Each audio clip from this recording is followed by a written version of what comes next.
ত্যাগ বুলি ক'লে মানুহে ভয় খাই যায়, যেনেকৈ এতিয়া আমাক দেখিলে ভাবিব তেখেতসকল বহুত ত্যাগ কৰিছে। ত্যাগ মানে শব্দটোৱে মানুহক ভয়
জীৱন। প্ৰণৱ কুমাৰ বৰ্মনৰ সৈতে দেশৰ সফল অসফল ব্যক্তিৰে যুক্তি তৰ্ক গল্প।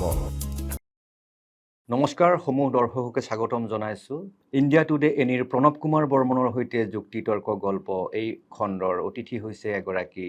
বিশিষ্ট আধ্যাত্মিক জগতৰ যাত্ৰী, এগৰাকী মানৱ দৰদী মানৱ সেৱী আৰু এগৰাকী মটিভেশ্যনেল স্পীকাৰ ব্ৰহ্মা কুমাৰী চুমি। ব্ৰহ্মা কুমাৰী চুমিৰ সৈতে আমি আজি কথা পাতিম, এখন আধ্যাত্মিক জগতৰ কথা পাতিম। আমি কথা পাতিম সুখানুভূতিৰ কথা পাতিম, হেপিনেছৰ কথা পাতিম। আমি ডিপ্ৰেশ্যনৰ পৰা হতাশাৰ পৰা মুক্তি পোৱাৰ কথা পাতিম। আমি অশান্তিৰ বিষয়ে কথা পাতিম, সংঘৰ্ষময় এই সময়ৰ বিষয়ে কথা পাতিম। আশা কৰোঁ আজিৰ অনুষ্ঠানটো চাই আপোনালোকে ভাল পাব। মই ব্ৰহ্মা কুমাৰী চুমিক স্বাগতম জনাইছোঁ আজিৰ অনুষ্ঠানলৈকে। ওম শান্তি। আমি কথা আৰম্ভ কৰোঁ আমাৰ আড্ডা। আমি ব্ৰহ্মা কুমাৰী যি বিশ্ববিদ্যালয় তাৰ আপুনি সমৰ্পিত এগৰাকী বেহেন, আৰু সেই হিচাপত আমি জানিব বিচাৰিছোঁ যে আপোনালোকৰ উদ্দেশ্যটো কি, ৰাজযোগ কি, বিভিন্ন বিষয়ত কথা পাতিম। ক'ৰ পৰা আৰম্ভ কৰিম? ৰাজযোগ কি আৰু মানুহৰ জীৱনত ইয়াৰ প্ৰভাৱ কি? প্ৰথম কথা কি,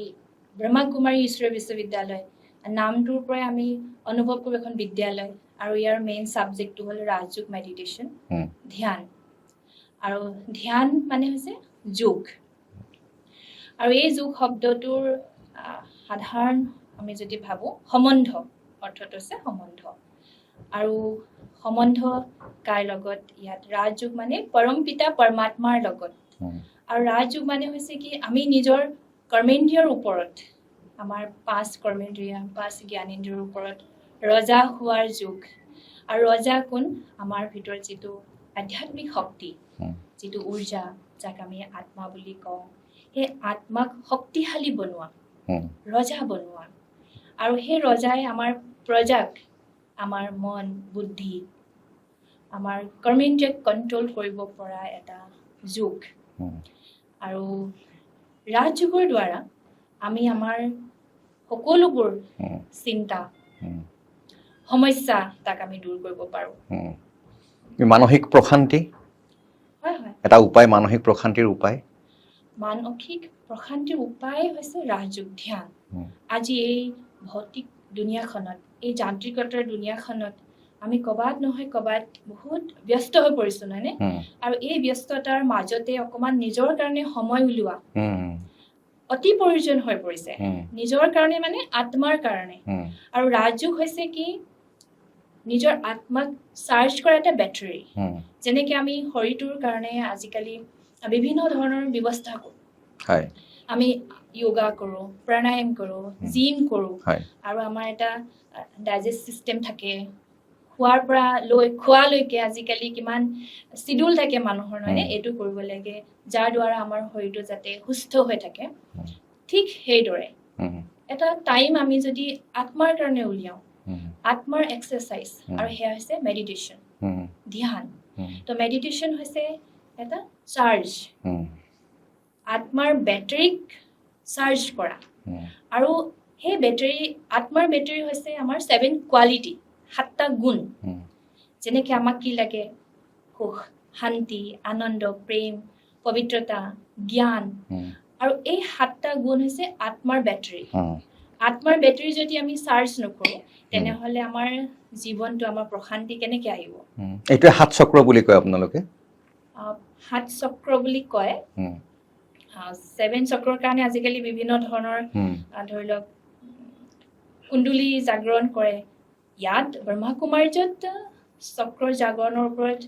একচুৱেলি যেতিয়া 7টা গুণ আমাৰ আহিয়ে যাব আত্মাত অট'মেটিক চক্ৰ বেলেঞ্চ হৈয়ে যাব মানে এই 7টা চক্ৰৰ বেলেগ বেলেগ স্থান থাকে বেলেগ বেলেগ কালাৰ থাকে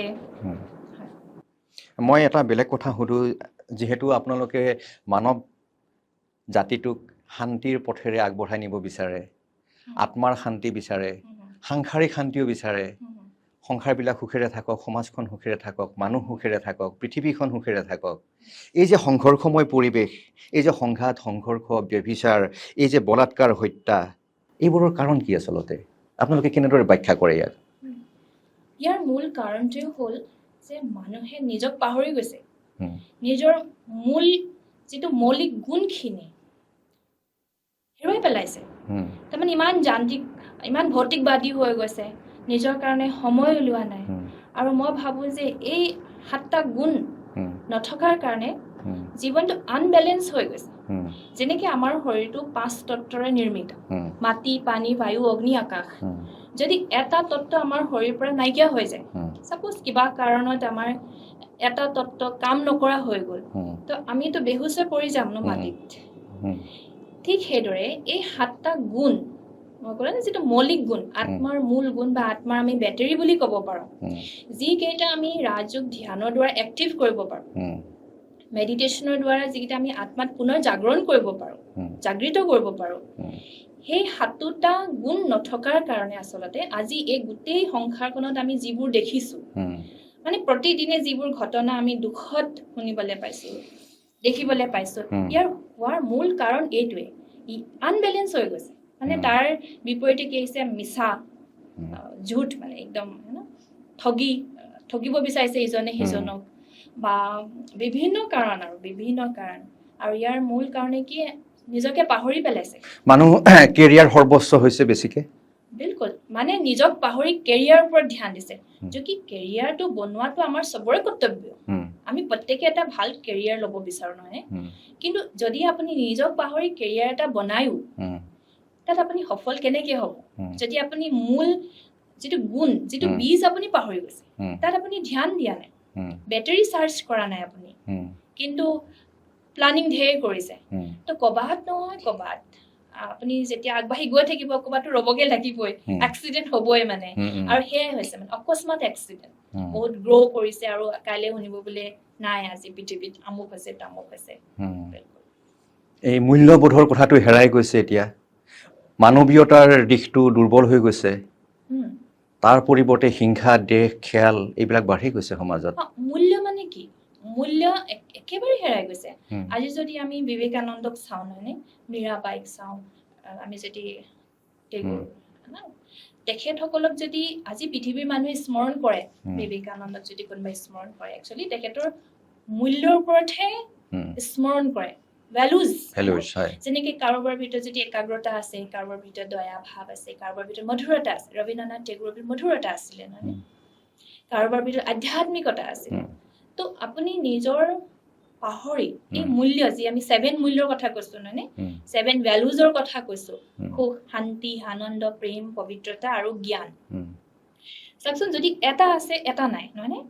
মানুহৰ সুখ আছে কাৰোবাৰ কিন্তু শান্তি নাই না কাৰোবাৰ ধৰি লওক শান্তি আছে সুখ নাই ৰিলেশ্যন ঠিক নাই মানে আৰু এটাৰ লগত আনটো ওতঃস্ফূৰ্তভাৱে জড়িত এটাও যদি নাথাকে না তো আনবেলেঞ্চ হ'বই লাইফটো আপোনালোকে কি উপদেশ কি পৰামৰ্শ কি দিহা দিব বিচাৰে এই ক্ষেত্ৰত মানুহক এই ক্ষেত্ৰত আমাৰ যেতিয়া কোনো জিজ্ঞাসু আহে তো ফাৰ্ষ্ট আমি তেখেতসকলক আধ্যাত্মিকতাৰ পাঠ পঢ়াওঁ আৰু এই আধ্যাত্মিকতাৰ পাঠ আমাৰ ব্ৰহ্মকুমাৰ্যৰ বুলি নহয় মানে বহুত সময়ৰ পৰা আমাৰ ঋষিমুনিসকলেও ইয়াৰ ওপৰতে চেষ্টা দিছে যে আধ্যাত্মিকতাৰ অবিহনে আমি জীৱনত আগবাঢ়িব নোৱাৰোঁৱে আচলতে যিমান সফল ব্যক্তি আপুনি আজিলৈকে পৃথিৱীত দেখিব ন প্ৰত্যেকজন ব্যক্তিৰ জীৱনতে আধ্যাত্মিকতা আছে আধ্যাত্মিকতা আৰু ধৰ্ম কিন্তু বেলেগ দেই ধৰ্ম আপুনি যিটো ধৰ্মত আছে আপুনি থাকক এজন ধাৰ্মিক ব্যক্তি তেখেতৰ আধ্যাত্মিক গুণ হয়তো নাথাকিব পাৰে যেনেকৈ পূজা পাঠ কৰে ধৰি লওক যিটো অতীজৰ পৰা পৰম্পৰা যিটো চলি আহিছে কিন্তু এজন আধ্যাত্মিক ব্যক্তিৰ ভিতৰত আনক হেল্প কৰাৰ ভাৱনা থাকে আনৰ দুখখিনি তেখেতে বুজিব পাৰে এনেকৈ ধৰণৰ এতিয়া কথা হ'ল কি আমি কম যে হিউমেন বিং বুলি কওঁতে আচলতে হিউমেন এই বডিটোহে আমি ইয়াৰ কাৰণে যিমান টাইম দিছোঁ তাৰ পৰা অলপ সময় আমি যাতে আত্মাৰ কাৰণে দিওঁ ফাৰ্ষ্ট লেচনটো হ'ল যে মই এটা শক্তি এটা এনাৰ্জি যাৰ কেতিয়াও ডেষ্ট্ৰইড নহয় বিনাশ নহয় মই এই শৰীৰটো লোৱাৰ আগতেও আছিলোঁ ইয়াৰ পাছতো মই থাকিম এতিয়া মই যেতিয়া যাম মোৰ যাত্ৰা যেতিয়া এদিন পূৰা হ'ব নহয়নে তেতিয়া মোৰ লগত কি যাব মোৰ লগত যাব ভাল সংস্কাৰ আৰু মোৰ কৰ্ম তো গতিকে এই সময়খিনিত যাতে আমি শ্ৰেষ্ঠ কৰ্ম কৰিব পাৰোঁ কৰ্মৰ ওপৰত বেছি ধ্যান দিয়া হয় যে শ্ৰেষ্ঠ কৰ্মৰ দ্বাৰাহে শ্ৰেষ্ঠ জীৱন এটা অনুভৱ কৰিব পাৰিব নহ'লে আৰু আপুনি নাপায় মানে জীৱন শ্ৰেষ্ঠ জীৱন মানে কি আমি যাক সফল হে না সফল জীৱন মানে আপুনি কিমান আনৰ কাৰণে দিছে সফল কৰিছে আপুনি সময় আনৰ কাৰণে দিয়াটোহে আচলতে সফল কাৰোবাক হেল্প কৰিছে কাৰোবাৰ কাৰণে কিবা এটা কৰিব পাৰিছে তাৰমানে আপোনাৰ সময়খিনি সফল হৈছে শ্ৰেষ্ঠ কৰ্ম কৰিছে ত্যাগৰ মানসিকতা লাগিব এটা 100% লাগিব ইয়াত ত্যাগ বুলি আপুনি একো এৰিব নালাগে মানে একো এৰিব নালাগে কিন্তু মান সন্মানৰ ত্যাগটো কৰিব লাগিব হয়নে ত্যাগ বুলি ক'লে মানুহে ভয় খাই যায় যেনেকৈ এতিয়া আমাক দেখিলে ভাবিব তেখেতসকল বহুত ত্যাগ কৰিছে ত্যাগ মানে শব্দটোৱে মানুহক ভয় খুৱাই দিয়ে চবতকৈ ডাঙৰ ত্যাগ হৈছে কি আপুনি নিজৰ সুখৰ কথা নাভাবি আপুনি আনৰ কথা ভবাটোৱে আচল জীৱন সফল জীৱন এটা জীয়াই থকাৰ মূল মন্ত্ৰ সহযোগিতা এগৰাকী কবিয়ে কৈ গৈছিলে খুব ধুনীয়া কথা আপোনাৰ পৰা আমি জানিব পাৰিছোঁ আৰু আমাৰ দৰ্শকেও চাগে খুব সুখী হ'ব এই কথা জানিয়ে পৃথিৱীখনত কি চলি আছে আৰু পৃথিৱীখনত এই যে নিগনি দৌৰে আমাৰ জীৱন কেনেকুৱা যন্ত্ৰণাময় কৰিছে কেনেকুৱা দেহ খেয়াল ঈৰ্ষাৰে ভৰাই তুলিছে আৰু কেনেকুৱা আমাক নিদ্ৰাহীন কিছুমান নিশা উপহাৰ দিছে আৰু তাৰ পৰা পৰিত্ৰাণৰ কি উপায় আজি আমি চুমি বেহেনৰ পৰা দিহা ল'ম পৰামৰ্শ ল'ম মানুহে কেনেদৰে সুখ শান্তি সমৃদ্ধি প্ৰেম ভালপোৱা মাজেৰে জীয়াই থাকিব পাৰে তৰুণ প্ৰজন্ম কেনেকৈ বহুতে কয় বিপথে গৈছে তৰুণ প্ৰজন্ম মূলৰ পৰা তেওঁলোক আঁতৰি গৈছে মূল্যবোধৰ পৰা আঁতৰি গৈছে অকল কেৰিয়াৰ আৰু হতাশা সব গৈছে বুলি আমি ক'ব নোৱাৰো বহুত তৰুণ প্ৰজন্ম আছে তেখেতসকলে ভাবিছে কিন্তু দেই তেখেতসকলে কেৰিয়াৰ লগতে সমাজখনৰ কথা ভাবিছে আমি বহুত এনেকুৱা লগ পাইছো বহুত আছে ভাল কামৰ কাৰণে চিন্তা কৰিছে তাৰ ভিতৰতে বেছি ভাগ মানে সঁচাকে বেয়া লাগে মানে দুখ লাগে যেতিয়া আমি আমাৰ ৰিহেবিলিটেশ্যন চেণ্টাৰবিলাকত প্ৰগ্ৰাম ৰাখে আমি যাওঁ অন্তৰ কঁপি যাব আপোনাৰ বহুত দুখ লাগে তেখেতসকলে প্ৰায়ভাগেই বেছি দুখীয়া ঘৰৰ মানে সিহঁতক 10,000 15,000 মাহেকে মাক বাপেকে উপাৰ্জন কৰিবৰ কাৰণে কোনোবাই হাজিৰা কৰে কোনোবাই মাছ কাটে কোনোবাই কিবা কৰে নাখায় নবৈ ল'ৰাৰ তাতে নিচামুক্ত কেন্দ্ৰত ৰাখিছে নহয় আৰু তেখেতসকলৰ কাৰণে ক'বাত নহয় ক'বাত আমাৰ অভিভাৱকসকলক মই ক'ম যে বাচ্চাটো কেৱল কেৰিয়াৰৰ ওপৰত ধ্যান নিদি তেখেতসকলক অকণমান আধ্যাত্মিকতাৰ ওপৰতো আগবঢ়াই লৈ যাওক নহ'লে আজি যাৰ আমাৰ ইমান ভাল লাগিছে ভাল পাৰ্চেণ্টেজ আনিছে ল'ৰাটোৱে মই বাহিৰত পঢ়াইছোঁ হয় না সেই অকণমান সুখে পিছত বহুত দুখ দিয়ে সেই অকণমান ইগ' ত্যাগ কৰি যদি ল'ৰাটোক বা ছোৱালীজনীক মই ভাবোঁ আধ্যাত্মিকতা শিকাওক প্ৰেৰণা দিয়ক তেতিয়া ল'ৰাটোক আপুনি কেতিয়াও নেহেৰুৱাই কি শিকাব লাগিব কেনেকৈ শিকাব লাগিব তেখেতসকলক যেনেকৈ চাওক আগতে নীতি শিক্ষাৰ কথা কিছুমান থাকে না যেনেকৈ ভাল ভাল কবিবিলাকৰ কথা সাহিত্যিকবিলাকৰ কথা লেখকবিলাকৰ কথা আমাৰ মহাত্মাবিলাকৰ কথা আজিকালি কোনে ৰামায়ণ পঢ়ে কোনে মহাভাৰত চায় কোনো নেচায় চবেই ব্লগ বনাই নহয়নে তাৰ পৰিৱৰ্তে ঘৰত এনেকুৱা এটা মাহৌল বনাওক সৰুৰে পৰাই সৰুৰে পৰাই ABCD শিকোৱাৰ লগতে তেখেতসকলক অকমান আত্মাৰ পৰিচয়ও দিয়ক ইয়াত ল'ৰা ছোৱালী বিপথে নাযায় নহয় ভালহে হ'ব কিন্তু তাতে অকমান ধ্যান কৰিবলৈ শিকক ভগৱানক যাকে নামানক যিজন ইষ্ট দেৱতাকে নামানক কিন্তু অকমান প্ৰাৰ্থনা কৰক অলপ বেছি আধ্যাত্মিকতাৰ ওপৰত ধ্যান দিয়ক সেইটো শিকাওক তাৰ কাৰণে বেছি সময়ো নালাগে আৰু মাক দেউতাকে নিজেও অলপ বাচ্চাটোৰ লগত সময় দিয়ক বহুত বেছি ইমান বেছি মাক দেউতাক বিলাকো আজিকালি দেখা যায় খুব বাহ্যমুখতা ফেশ্বন হয়তো শুনিলে বেয়া লাগিব নহয় জানো হয়তো মানুহে বেয়া পাব পাৰে দেই আধ্যাত্মিকতাৰ কিন্তু বেয়া পোৱাতকৈ মই ভাবোঁ ইয়াৰ দ্বাৰা আমাৰ ল'ৰা ছোৱালীৰ ভৱিষ্যতটো কথা দাদা মই কওঁ মানে মহাভাৰতত এটা কিন্তু বৰ ধুনীয়া কাহিনী দেখাইছে যেতিয়া অৰ্জুনে চাব যায় এনেকে ঘৰতে দেখে এটা দৃশ্য যে এজনী গাই এটা পোৱালি চেলেকি চেলেকি তেজ উলিয়াই দিছে মৰমতে সেই দৃশ্যটো আহি কৃষ্ণক সোধে তেতিয়া যে প্ৰভু আজি এনেকুৱা এটা দৃশ্য দেখিলো ইয়াৰ অৰ্থ কি তেতিয়া কৈছে যে অতি মৰমেও কেতিয়াবা বাচ্চাটোক যে দুখ দিছে সেইটো মানে ধ্যান নাই চব মৰমে কৰিছে মৰমতে চেলেকিছে অথচ তাৰ পৰা তেজ ওলাই গৈছে চমৰি এৰাই গৈছে তেনেকুৱা নহওক বেলেঞ্চ হওক মৰম আৰু শাসন অনুশাসন দুইটা থাকক আৰু তেতিয়া মই ভাবোঁ আমাৰ যিটো তৰুণ প্ৰজন্মৰ কথা ক'লে না তেখেতসকল আজিকালি ইমান টেলেণ্টেড মাল্টি টেলেণ্টেড তেখেতসকলে যদি ভাবে ভাল কামত যদি এনাৰ্জি খৰচ কৰে নহয় আমাৰ ভাৰত বিশ্বগুৰু সমাজখন বৰ সুন্দৰ হ'ব দেশখন সুন্দৰ হ'ব সমাজখন সুন্দৰ হ'ব আৰু তেখেতসকলক দেখি কাৰণ তেখেতসকল আজিকালি ছ'চিয়েল মিডিয়াৰ লগত জড়িত তেখেতসকলৰ পৰা বহুত শিকিব আমিও শিকিছো নহয় আমিও বহুত কথা শিকিছো তেখেতসকলৰ পৰা আমি বহুত কথা নাজানো তেওঁলোকৰ তুলনাত হয় তো বহুত ভাল হ'ব দাদা এই মোবাইল ফোনটোৰ ব্যৱহাৰ শিশুৰ পৰা বৃদ্ধলৈকে এই হাৰত বৃদ্ধি হৈছে যি মানুহৰ এটা মানসিক শূন্যতা বোধৰ জন্ম দিয়া যেন মানে আলোচনা হৈ আছে সমাজ বিজ্ঞানত বা সমাজ জীৱনত আপুনি কি ভাবে মোবাইল ফোন সম্পৰ্কে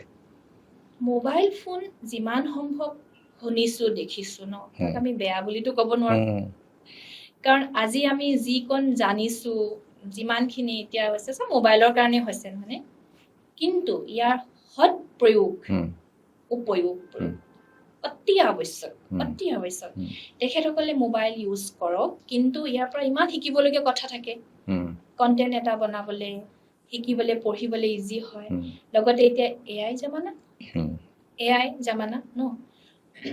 কিন্তু ইয়াৰ বেছিভাগ সঁচাকৈ আপুনি ক'ব নিচিনা দুৰুপয়োগ বহুত বেছি হৈছে নহয়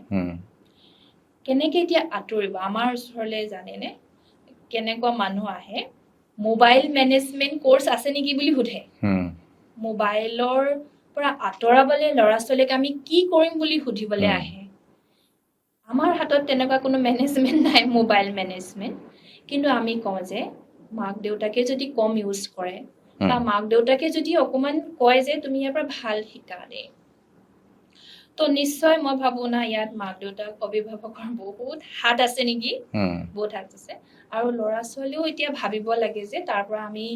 সদায় ভালখিনি শিকিব লাগে ৰাতিপুৱা শুই উঠাৰ পৰা মাকে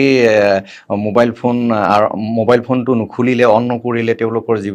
জীৱন যাত্ৰা দৈনন্দিন জীৱন যাত্ৰা আৰম্ভ নহয় দেউতাকৰ জীৱন যাত্ৰা আৰম্ভ নহয় ৰাতি 12টা 1 বজাত মোবাইলটো অফ নকৰাকৈ তেওঁলোকৰ জীৱন যাত্ৰাৰ সামৰণি নহয় দৈনন্দিন 100% অভিভাৱক জগৰীয়া ন ইয়াত আপুনি চাওক সৰু বাচ্চা চকু খুলিছেহে তাক লৈ ব্লগ বনাইছে মানাটো নাই ন আমিতো ক'ব নোৱাৰো কাৰোবাৰ পাৰ্চনেল লাইফক লৈ কমেণ্ট কৰাটো ভাল নহ'বও পাৰে দাদা কিন্তু তেখেতসকলক কম যে ডাঙৰ হ'ব দিয়ক কেৰিয়াৰটো জীৱনটো মানুহৰ ইমান কঠিন এনেতো চাওক জীৱনটো ইমান সুন্দৰ ন মানুহৰ জীৱনৰ নিচিনা সুন্দৰ জীৱন আৰু নাই জীৱশ্ৰেষ্ঠ মানৱটো হয়ে বাৰু কিন্তু এই পৃথিৱীৰ চবতকে যদি সুন্দৰ জীৱন আছে মানৱ জীৱন ইয়াত আমি অনুভৱ কৰিবলৈ জানিবলৈ ইমান কিবা কিবি আছে কিন্তু মোবাইলত সৰু কথা ব্লগ বনাই দেই মোৰে কিছুমান ৰিলেটিভছ মই দেখিছোঁ একদম সাধাৰণ কিছুমান কথা ব্লগ বনাই ল'ৰা ছোৱালীক লৈ বনাই এই মোৰ ছোৱালীজনীয়ে চাওকচোন এইটো কৰিছে দেই আজি তো তাৰ প্ৰভাৱ নিশ্চয় সেই ল'ৰা ছোৱালীৰ ওপৰত পৰিব তাত আৰু পিছত মাক দেউতাকে কান্দিলে কি হ'ব মই ভাবোঁ দাদা আৰু শিশু ঘৰত সোমাওঁতে দেখে মাকে মোবাইল পিটিকি আছে দেউতাকে মোবাইল পিটিকি আছে যদি মাক দেউতাকে তাৰ পৰিৱৰ্তে এখন কিতাপ পঢ়ি থাকিলে হয় আৰু সন্তানে যদি সোমাই আহি ঘৰলৈ স্কুলৰ পৰা আহি হওক বা খেল ধেমালি সামৰি আহি যদি দেখিলে হয় যে মাক দেউতাকে অধ্যয়ন কৰি আছে তেতিয়া তেওঁলোকে অধ্যয়নৰ প্ৰতি আগ্ৰহী হ'লহেঁতেন কিন্তু মাক দেউতাক নিজে মোবাইল পিটিকি থাকে মোবাইলটো নহ'লে মানে এৰাব নোৱাৰা এটা জীৱনৰ অংগ হৈ পৰিছে আমাৰ 100% গতিকে ইয়াৰ পৰা এটা পৰিত্ৰাণৰ উপায় চাগে আপোনালোকে ভাবিব ভৱিষ্যতলৈকে বা এতিয়া ভাবি আছে উপায় আমি কওঁ যে একচুৱেলি ইমান এটা ব্যাপক মানে এটা আপুনি ভাইৰাছ বুলিয়ে ক'ব পাৰে আপুনি ক'বহে পাৰিব কিন্তু তেখেতসকলে নিজে বুজিব লাগিব আৰু ইয়াৰ কাৰণে পৰিত্ৰাণটো আমি কওঁ যে অলপ ধ্যান লগাওক মেডিটেশ্যন কৰক তো মেডিটেশ্যন কৰিলে যেতিয়া আমাৰ 7টা গুণ এক্টিভ হৈ যাব যেনেকৈ আপুনি অলপ দেৰি আগতে ক'লে না 7 চক্ৰ নেকি বাৰু তো 7 চক্ৰই কিন্তু বহুতখিনি হেল্প কৰে তাৰমানে যিখিনি আমাৰ আননেচেচাৰী তালৈ ধ্যান নাযায় কৰণীয় কামখিনি স্মৃতিলৈ আনি দিয়ে আৰু শুই উঠিয়ে যদি আমি মেডিটেশ্যন কৰোঁ 5 মিনিট 10 মিনিট যিমান সময় আপুনি পায় মোবাইল ফোনটো চোৱাৰ বদলি আপুনি শুই উঠিয়ে 5 মিনিট পৰমাত্মাক ধ্যান কৰক আজি দিনটোত কি কাম কৰিব লাগে সেইখিনি ভাবক এটা শিডিউল বনাই লওক যেনেকৈ আমি বনাই লওঁ আমাৰ টাইমটো হৈছে চাওক অকল এইটো ব্ৰহ্মকুমাৰীজৰ টাইম নহয়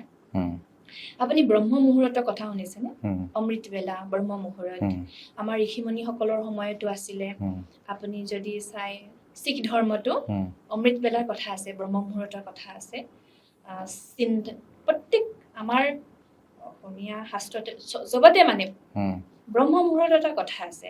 সেই সময়ত মানে আপোনাৰ সূৰ্য উদয় 2 ঘণ্টা আগতে 3:30 পৰা 5:30লৈকে বা 3টাৰ পৰা ষ্টাৰ্ট হয় সেই সময়খিনিত যেতিয়া উঠি হলেও আপুনি পৰমাত্মাক ধ্যান কৰক আৰু আজি দিনটোত কি কৰিব আপুনি লিখি লওক নহলে ৰিমাইণ্ড কৰক তেতিয়া মই ভাবো সেইখিনি যিখিনি টাইম আমাৰ যায় না সেইখিনি নাযাব মানসিক আঁচনি এটা বনাই ল'ব লাগিব দিনটোৰ কাৰণে আৰু ইয়াৰ পৰা ল'ৰা ছোৱালীৰ ওপৰত প্ৰভাৱ পৰিব কিন্তু সেই ব্ৰহ্ম মুহূৰ্তত মানুহে আজিকালি শুবলৈহে যায় বিচনালৈকে হয় 3টা বজাত 3:30 বজাত চেঞ্জ কৰিব লাগিব গোটেই সমাজ মানে জীৱনশৈলীটোৱে সলনি হৈ গৈছে ন জীৱনশৈলীটো চেঞ্জ কৰিব লাগিব নিজে কৰিব লাগিব মানুহে নিজে কৰিব লাগিব তাৰ কাৰণে আধ্যাত্মিকতাই বহুতখিনি হেল্প কৰিব আমাৰ মাজত এতিয়া চাওক আমিওতো চেঞ্জ কৰিছো ন তেনেকে প্ৰত্যেক মানুহে যদি ভাবে মই কিবা এটা জীৱনত পজিটিভ আনিব বিচাৰিছো উন্নতি কৰিব বিচাৰিছো তেনেহলে নিশ্চয় পাৰিব মানুহে কৰিব নোৱাৰে কাম একোৱেই নাই পাৰিবই আৰু যদি নিজে ভাবেতো কথাই নাই তাৰ কাৰণে একাগ্ৰতা লাগিব আপোনালোকৰ তাত এটা বিষয় আছে চাগে একাগ্ৰতাক লৈ পেলাই মানুহৰ কেৰিয়াৰৰ স্বাৰ্থত নিগনি দৌৰ বাঢ়িছে একাগ্ৰতা কমি আহিছে আজ্ঞা চক্ৰ আছে আজ্ঞা চক্ৰৰ বিষয়ে অকমান কওকচোন আজ্ঞা চক্ৰ তাৰমানে আছে আমাৰ আত্মাৰ কথা না আজ্ঞা চক্ৰ ক'ত থাকে বাৰু জানেনে আমাৰ 2 চেলাৰী ভ্ৰুকুটিৰ মাজত এই জেগাকন ভ্ৰুকুটি থাৰ্ড আই বুলিও কোৱা তাতে ফুট লয় নেকি হিন্দু মানুহে আমাৰ চাওক ইয়াতে ফুট লোৱাৰ মন্দিৰলৈ গ'লে তিলক দিয়াৰ নিয়ম আছে এইকণ আমি এনেকে প্ৰণাম কৰোঁ না এনেকে নমস্কাৰ কৰোঁ তো পিটুটাৰী গ্লেনত আৰু ইয়াৰ মাজত ইয়াৰ পৰা 2.5 ইঞ্চিৰ ভিতৰত তাতে আত্মা থাকে আৰু সেই তাতে এটা চক্ৰ থাকে 7 চক্ৰৰ ভিতৰত এটা চক্ৰ আছে আজ্ঞা চক্ৰ আজ্ঞা চক্ৰ যেতিয়া জাগৃত হ'ব আৰু আজ্ঞা চক্ৰ কেনেকে জাগৃত হ'ব যেতিয়া আমি আত্ম অনুভূতি কৰিম মই বহুত কাৰণে সেলফ ৰিয়েলাইজেশ্যন কৰিব লাগে সেলফ গ্ৰো কৰিব লাগে সেলফ হেল্প নিজকে হেল্প কৰা তো সেলফ মানে কি সেলফ মানে হৈছে আত্মা মই আৰু মোৰ 2টা শব্দ আছে মানে মোৰ হৈছে শৰীৰটো আৰু মই হৈছো আত্মা এটা এনাৰ্জি এটা পোহৰ এতিয়া পোহৰটো চকুৰে দেখি পোৱা নাযায় কিন্তু এনাৰ্জি কেতিয়াও ডেষ্ট্ৰয় নহয় আত্মা ইমানেই সূক্ষ্ম এইকেইটা চকুৰে আমি দেখা নাপাওঁ বা আজিলৈকে কোনোৱে দেখিও পোৱা নাই তো আত্মা থকা জেগাকণত যেতিয়া আমি ধ্যান লগাওঁ আৰু পৰমাত্মাক যেতিয়া স্মৰণ কৰোঁ চব প্ৰত্যেক বস্তুৰে এতিয়া আমি জীৱ জন্তু এটা ছাগলী পোৱালি এটাৰ পিতা ছাগলী হ'ব নহয়নে গৰু পোৱালি এটা পিতা গৰু হ'ব মানুহৰ পিতা মানুহ হ'ব তেনেকৈ মই যদি এটা আত্মা নহয় জানো আত্মাৰ পিতা কোন হ'ব পৰমাত্মা সুপ্ৰিম সোল মই এটা এনাৰ্জি সুপ্ৰিম এনাৰ্জি তো যেতিয়া সুপ্ৰিম এনাৰ্জিৰ লগত কানেক্ট হওঁ আত্মাত একাগ্ৰতা শক্তি বাঢ়ে আৰু আজ্ঞা চক্ৰ জাগ্ৰত হৈ যায় আজ্ঞা চক্ৰ জাগ্ৰত হ'লে কি হয় জানে যাক ছিক্স সেন্স বুলি কোৱা ছিক্স সেন্স মানে কি তেখেতৰ ছিক্স সেন্স বহুত ভাল দেই কথাবোৰ বহুত ভালকে বুজি পায় কেচিং কৰিব পাৰে ফটককে তেখেতে বহুত ভাবি চিন্তি উত্তৰ দিব পাৰে ইয়াৰ পৰা কিছুমান কথাৰ আগতীয়াকে উমান পায় নেকি বাৰু ছিক্স সেন্সৰ জৰিয়তে নিশ্চয় কি হয় মানে টাচিং হৈ যায় যে মই এই ক্ষেত্ৰতো আমাৰ বহুত অনুভৱ আছে যে এনেকুৱা হ'ব ন যেতিয়া আপোনাৰ আজ্ঞা চক্ৰ জাগৃত হৈ থাকে মানে আত্মা যেতিয়া জাগৃত অৱস্থাত থাকে না আমি যেতিয়া আত্ম অভিমানী হৈ থাকো তেতিয়া বহুত সময়ত 8টা শক্তি তাত জাগৃত হৈ যায় জানেনে 7 চক্ৰহে নহয় জানো 8টা শক্তি কি জানেনে আপুনি যিকোনো কথা এটা নিজে ডিসিজন ল'ব পাৰিব ভাল বেয়া নিজে ডিসাইড কৰিব পাৰিব ডিসিজন ল'ব পাৰিব আপুনি সময়ত ব্যক্তিক চিনিব পাৰিব কাৰণ কেলে কয় না এজন বহুত মিঠা কথা কোৱা ব্যক্তি হসা নহব পাৰে বা ভাল মানুহ নহব পাৰে বা জিলিকি থকা বস্তু এটা শুন নহব পাৰে তেনেকে প্ৰত্যেকজন ব্যক্তিক আজি আমি চিনি নাপাওঁ নহয় না তাৰ কাৰণে চাওক আজি কি হৈছে সমাজখনত ঠক প্ৰবঞ্চনা বহুত তো যেতিয়া আমি আমাৰ আজ্ঞা চক্ৰ জাগৃত হৈ থাকিব তেতিয়া আমি ব্যক্তিক চিনিব পাৰিম প্ৰথম কথা তাৰ পিছতে আমি ফেস কৰিব পাৰিম পাৱাৰ টু ফেস তাৰমানে পৰিস্থিতি জীৱনত কেতিয়া আহে কোনো নাজানে আৰু প্ৰতিটো পৰিস্থিতি ৰৈও নাথাকে সমস্যা হওক বিপদ হওক সকলোৰে মুখামুখি হ'বলৈ একাগ্ৰতাই বা এই আজ্ঞা চক্ৰই আমাক সহযোগ কৰে দাদা এতিয়া চাওক কোনোবা আপোন এজন ঢুকাই গ'ল অকস্মাতে হেৰাই গ'ল আমাৰ মাজত তো সেই সময়ত মই কেনেকৈ ফেস কৰিম যদি মোৰ আত্মাৰ নলেজ আছে তেতিয়া গম পাম যে শৰীৰটোহে ডেষ্ট্ৰয়ড হৈছে কিন্তু তেখেতৰ আত্মাৰ যাত্ৰা আগলৈ আছে আৰু সেই আত্মা যে আছে পুনৰ্জন্ম যে আছে বহুতে নামানিব পাৰে দেই পুনৰ্জন্মৰ কথা একচুৱেলি সব পুনৰ্জন্ম হয় সেইকাৰণেতো আমি চাকি জ্বলাওঁ সেইকাৰণেতো আমি তেখেতক স্মৰণ কৰোঁ আমি যে সকাম কৰোঁ বছৰিকা কৰোঁ বা প্ৰতি বছৰে তেখেতক আমি স্মৰণ কৰোঁ মানে তেখেতৰ যাত্ৰা ভাল হওক বুলি তেখেতে য'তে আছে ভাল মা দেউতা পাওক বুলি তেখেত এখন ভাল সংসাৰ ভাল ঘৰ পাওক বুলি তো সেই সময়ত যেতিয়া আমাৰ আত্মিক এনাৰ্জি থাকে আমাৰ যেতিয়া আজ্ঞা চক্ৰ জাগৃত হৈ থাকে তেতিয়া আমি ফেচ কৰিব পাৰোঁ পাৱাৰ টু ফেচ আৰু ইয়াৰ পাছত এটা শক্তি আহে আপুনি যেনেকুৱা ডাঙৰ পৰিস্থিতি নহওক তাৰ লগত আপুনি মুখামুখি হ'ব পাৰিব কেনেকৈ উদাহৰণ ধৰি লওক এটা কাছ হাতী এটাই গছকিলো একো নাই তাৰ ওপৰৰ যিটো কভাৰ বহুত ষ্ট্ৰং থাকে কিন্তু তাক কেতিয়া মৰা হয় তাৰ যেতিয়া ডিঙিটো কাটি দিয়ে মানে কোমল অংশ যেতিয়া তাক এটেক কৰে না তেতিয়া মৰি যায় তেনেকৈ এজন আত্মা প্ৰেক্টিছ কৰা ব্যক্তি এজন ৰাজযোগীয়ে পৰিস্থিতি যেনেকুৱা নহওক সেই সময়ত আত্মিক বলৰ দ্বাৰা মনোবল ইমান ষ্ট্ৰং থাকে ভাগি নাযায় তেখেত আকৌ উঠিব পাৰে মানে কোনো কথা নাই মই আকৌ আগবাঢ়িব পাৰিম মানে মোৰ লগত পৰমাত্মা আছে ভগৱান আছে আল্লাহ আছে এনেধৰণে আত্মবিশ্বাসটো দৃঢ় কৰি তোলে আৰু ইয়াৰ পৰা আৰু এটা বেনিফিট আছে সেইটো হ'ল কি প্ৰত্যেকগৰাকী যি সেলফ ৰিয়েলাইজেশ্যন কৰে না তেখেতে জানে যে আমাৰ আগলৈও যাত্ৰা আছে মানে আগলৈও যাত্ৰা আছে গতিকে মই যিকোনো সময়তে শৰীৰ এৰিব লগা হ'ব পাৰে গতিকে মই সাজু এভাৰ ৰেডি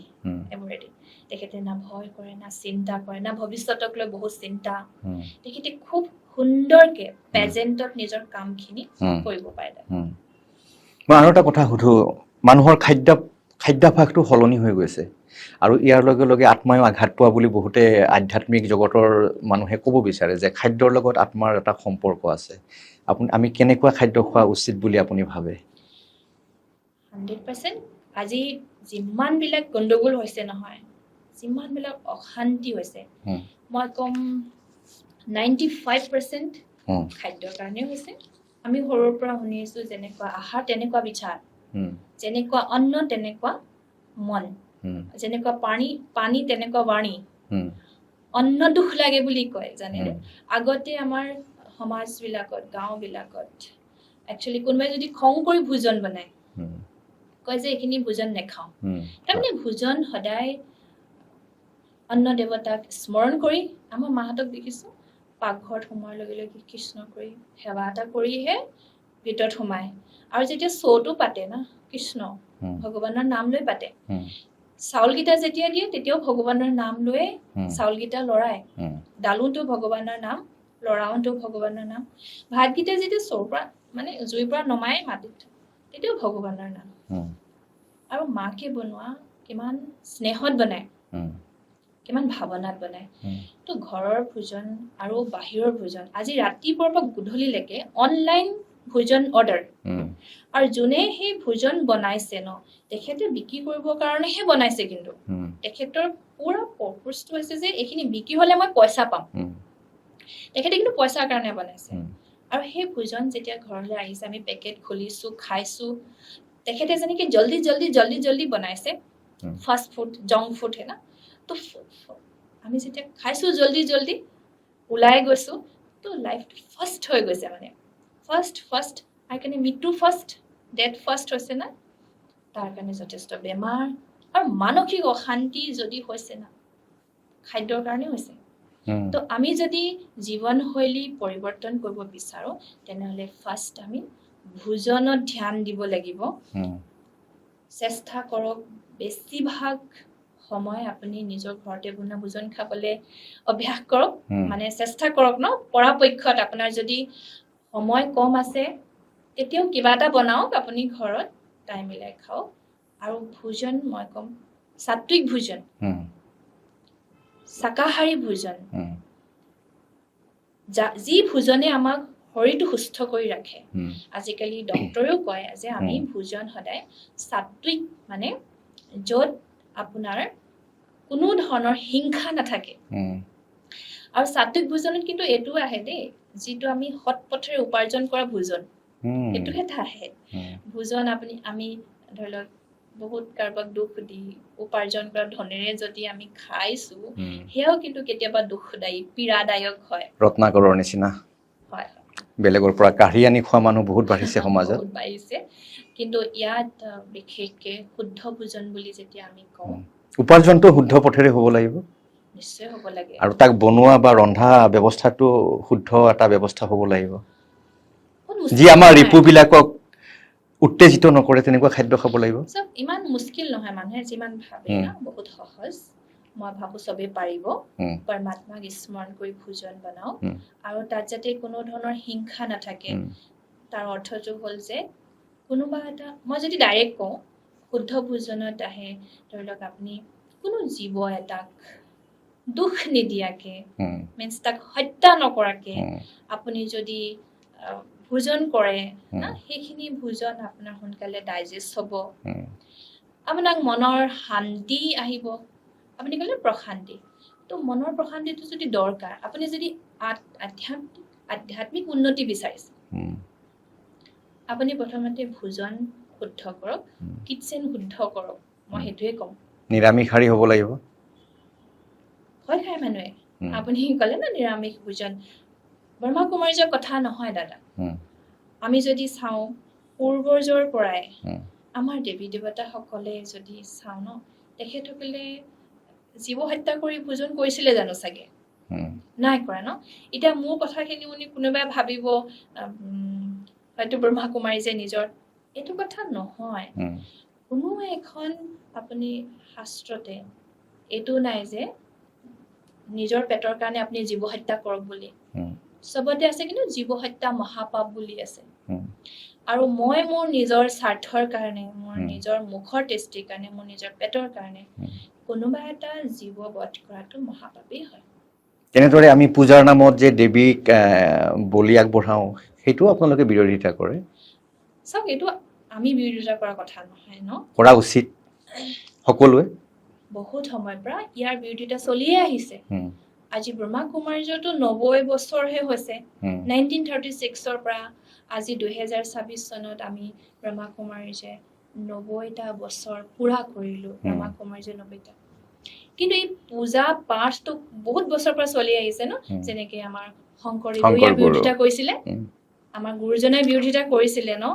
আমাৰ গুৰুজনাই কৈছে ন, যত জীৱ তত শিৱ, জীৱক তুমি সন্মান কৰা, জীৱ হত্যা মহাপাপ। তো তেতিয়াই কৈছিলে তেখেতে। আৰু আমি যদি কুকুৰ শৃগাল গৰ্দভৰ আত্মাৰাম বুলি কৈ গৈছে গুৰুজনাই কৈ গৈছে ন, তেনেহলে এইটো আমাৰ ব্ৰহ্মা কুমাৰ্যৰ কথাটো নহল নহয়নে? আপুনি চাওক, ঋষিমুনি সকলেও তেখেতসকলে ফলাহাৰী আছিলে, আৰু তেখেতসকলে বহুত দূৰলৈকে কথা জানিব পাৰিছিলে, বহুত ভৱিষ্যতৰ কথা ধ্যানৰ যোগেদি অনুভৱ কৰিছিলে, জানিছিলে, গ্ৰহ নক্ষত্ৰৰ কথা ক'ব পাৰিছিলে, নহয়নে? আৰু আমাৰ একচুৱেলি শৰীৰটো যে, আমাৰ যিখিনি শৰীৰৰ চিষ্টেম, আমাৰ ছায়েন্সৰ ষ্টুডেণ্টে বেছি ভালকে জানিব যে আমাৰ শৰীৰটো, মানৱৰ যিটো শৰীৰ ন, সেইটো মাংসাহাৰীৰ কাৰণে বনোৱাই নাই। ইয়াৰ কোনো চিষ্টেমেই নাই আমাৰ বডিত। ইয়াত কেৱল আপুনি ভোজন খাওক, আৰু প্ৰকৃতিয়ে যেতিয়াতো জীৱন দিছে ন, প্ৰকৃতি আমাৰ মা নহয় জানো? মই এটা কথা কৈ দাদা বহুত ভাল লাগে জানেনে, যেতিয়া আমি গৰ্ভত আছিলো তেতিয়া এই শৰীৰটোতো মই কি হ'মতো নাজানোৱে নহয়নে? গৰ্ভত মই প্ৰৱেশ কৰিছোহে 4-5 মাহৰ পাছত, ভ্ৰূণটো ৰেডি হোৱাৰ পাছত। তাৰ আগতেতো মই বেলেগ ক'বাত আছিলো নহয়নে? বেলেগ এটা শৰীৰ এৰি মই তাৰ আগতে এটা শূন্য পইণ্ট অফ লাইট আছিলো, আত্মা। চাবচোন 5 মাহ মান যেতিয়া এই ভ্ৰূণটো হয়, তেতিয়া কাৰণে গৰ্ভত আত্মা স্থিত হ'ল, আত্মা প্ৰৱেশ কৰিলে, লৰচৰ হৈছে, আৰু এতিয়া বোলে হাত ভৰি লৰচৰ হৈছে। তাৰমানে শৰীৰটো আগতে ৰেডি হ'ল, প্ৰকৃতিয়ে তৈয়াৰ কৰি আছে আমাৰ কাৰণে। আত্মা যেতিয়া আমাৰ গৰ্ভত প্ৰৱেশ কৰে ন, তেতিয়া আমাৰ চকু নাক কাণ বনিবলৈ ষ্টাৰ্ট হয়। আৰু কি হ'মগে, সংস্কাৰ এইবিলাক আত্মাৰ লগত আহে, মন বুদ্ধি সংস্কাৰ আত্মাৰ লগত আহে, কৰ্মৰ ভাগ্য আত্মাই লগত লৈ আহে। কিন্তু বডিটো প্ৰকৃতিয়ে বনায়। তো প্ৰকৃতি আমাৰ ফাৰ্ষ্ট মা হ'লনে নাই? কাৰণ মই জন্ম হোৱাৰ পাছতহে মোৰ দেউতা, মই কি ভাষা কওঁ মই আগতে একো নাজানো ন। তো প্ৰকৃতিয়ে যিহেতু মোক জন্ম দিছে, মোক বডিটো গিফ্ট দিছে, এই বডিটোৰ কাৰণে প্ৰয়োজনীয় সমস্ত বস্তু দিছে, পানী দিছে, ভোজন দিছে, ফল দিছে, কি দিয়া নাই। তাতে আমি অসমততো আৰু ক'বলৈ বাকী নাই, আমি বহুত লাকি যে আমি অসমৰ মানুহখিনি, আমাৰ একোৱে অভাৱ নাই দেখোন, চব্জিৰ পৰা আদি কৰি, ফল মূলৰ পৰা আদি কৰি। তো গতিকে অকল ব্ৰহ্মা কুমাৰ্য বুলিয়ে কথা নাই, যে আমি হিউমেন বিং হিচাপে আমাৰ ভোজন শুদ্ধ কৰাটো অতি আৱশ্যক। আৰু তাতকৈ বেছি মই পানীৰ কথা কওঁ দাদা, যে আমাৰ শৰীৰত পানী 70 পৰা ধৰি লওক 72% পানীয়ে আছে নহয়নে? তো পানী সদায় আমি খোৱাৰ সময়ত এটা শুদ্ধ সংকল্প দি খাওঁ যদি, কাৰণ পানী বহুত সোনকালে সংকল্প কেচ কৰে। তো আমাৰ ঘৰত পানী থাকে নহয়নে? তো ঘৰত যদি এনেকুৱা এটা মাহৌল বনি থাকে, হুলস্থুলীয়া এটা পৰিৱেশ, হাই কাজিয়া, নিগেটিভিটি, তো সেই পানীত তাৰ প্ৰভাৱ পৰে। আৰু সেই পানী আমি ভোজন ৰান্ধিছো, সেই পানী আমি খাইছো, সেই পানী আমি চাহ বনাইছো, সেই পানী আমি গা ধুইছো, তো তাৰ ইফেক্ট আমাৰ শৰীৰত পৰে। তো প্ৰথম আমি পানী চাৰ্জ কৰি, মানে যেতিয়া আমি পানীখিনি খাম, তাক ভাল পজিটিভ দি, যে মই এটা শুদ্ধ পবিত্ৰ আত্মা, এই পানীখিনিয়ে মোৰ মনটো যেনেকে শৰীৰটো শীতল কৰিছে, তেনেকে মোৰ মনটো, মোৰ আত্মাকো শীতল কৰিছে। আৰু ভোজনটো মই ভাবিছোঁ আজিৰ পৰাই সকলোৱে এনেকুৱা এটা নিয়ম বনাওক, কি আমাৰ ঘৰখনৰ সকলোতকে পবিত্ৰ স্থানটোৱে হৈছে পাকঘৰ। পাক মানে পবিত্ৰ, পাকঘৰ, পকোৱা, না হলি কিটচেন বুলি লিখা থাকে ইংলিছত, হলি কিটচেন, পবিত্ৰ কিটচেন। আৰু হলি কিটচেনত আপুনি অপবিত্ৰ, চাওক আমি শৰীৰ এৰিলে যেনেকে ডেড বডি বুলি কয়, ডেড বডি ঘৰৰ ভিতৰত নুসুমিয়াই জানো? ঘৰৰ ভিতৰত সাধাৰণতে নুসুমিয়াই ঘৰৰ পৰা বাহিৰলৈ উলিয়াই আহে। বাৰাণ্ডাত ৰাখে, চোতালত ৰাখে। তেনেকে যিকোনো এটা জীৱক হত্যা কৰি মানুহে কলৈ লৈ যায়? পাকঘৰলৈ লৈ যায়। এটা নিগেটিভ এনাৰ্জি ন। আমি যদি এটা বডি চুলে গা ধুব লাগে, আমি হস্পিটেললৈ গ'লে গা ধুব লাগে, 3 দিনলৈকে যদি চুৱা লাগি থাকে, চুৱা ভাঙিব লাগে। তেখেতৰ ডেড বডিটো ওলোৱাই যোৱাৰ লগে লগে ঘৰৰ পৰ্দা চৰ্দা চব ধুব লাগে। তেনেহ'লে চুৱা এই শৰীৰটো থাকিলে ন, শৰীৰটো চুৱা, শৰীৰটো অলপ দিনৰ আগলৈকে মোৰ মা আছিলে, মোৰ দেউতা আছিলে, মোৰ দাদা, মোৰ স্বামী, মোৰ পত্নী। কিন্তু আত্মা ওলাই যোৱাৰ লগে লগে ই চুৱা হৈ গ'লনে? বা সিমানখিনি এৰিলোঁ নহয়নে? ৰিলেশ্যন আত্মাৰ লগত আছিলে। এতিয়া এই যে ডেড বডি মিনছ যিকোনো এটা জীৱ আৰু তাক নি জানেনে ফ্ৰিজত থৈ দিয়ে আৰু সদায় এটুকুৰা এটুকুৰা কাটি খায়। কিমান নিগেটিভ এনাৰ্জি যায় চাগে। পাকঘৰৰ পৰাই যদি মই কাকো একচুৱেলি ঘৃণা ভাৱ আনিবৰ কাৰণে বা এনেকে কোৱা নাই দেই, যিটো সত্য। আৰু তাৰ পৰা বিভিন্ন ধৰণৰ বেমাৰ, বিভিন্ন ধৰণৰ মানসিক আদি সৃষ্টি হৈছে। আমি প্ৰকৃতিৰ সন্তান, আপুনি ক'লে গৰ্ভত যেতিয়া স্থিত লওঁ আমি ভ্ৰূণ হিচাপত, তাৰে 5 মাহ পিছত আমাৰ ভ্ৰূণত আত্মাই প্ৰৱেশ কৰে। যেনেকৈ অভিমন্যুৰ কাহিনীটো আমি শুনিছিলোঁ, উত্তৰাৰ গৰ্ভতেই তেওঁ সকলো কথা জানিছিলে। পৰিয়ালত যিবিলাক কথা চলি থাকে সেই গৰ্ভস্থ ভ্ৰূণটোক আক্ৰান্ত কৰে। নিগেটিভিটি হওক বা পজিটিভিটি হওক, ইতিবাচক বা নেতিবাচকভাৱে। সেইকাৰণে পাৰিবাৰিক অশান্তি, সন্তানক লৈ অশান্তি, বিবাহ বিচ্ছেদ, এইবোৰ কি বুলি ভাবে আপোনালোকে? ইমান পাৰিবাৰিক অশান্তি বাঢ়িছে, সন্তানক লৈ অশান্তি বাঢ়িছে মানুহৰ, আৰু বিবাহ বিচ্ছেদটো সাংঘাতিকভাৱে বৃদ্ধি হৈছে অসমৰ নিচিনা ইমান সুন্দৰ সমাজ ব্যৱস্থা থকা এখন ৰাজ্যত। প্ৰথম কথাটো যিটো ভ্ৰূণৰ কথা আহিলে ন, আত্মাই এটাটো চাওক সংস্কাৰ লৈ আহে। প্ৰথম পূৰ্বজন্মৰ সংস্কাৰ লৈ আহে। আজি দেখিছেনে সৰু সৰু বাচ্ছা কিছুমান ইমান এক্টিভ। ছেকেণ্ড নম্বৰটো গৰ্ভতে মাক দেউতাকৰ পৰা বহুতখিনি কথা শিকে। তো ছেকেণ্ড শিক্ষানুষ্ঠান হওক, গুৰু হওক, মাক দেউতা, তাত কিন্তু বহুতখিনিয়ে প্ৰভাৱ আনে শিশুটিয়ে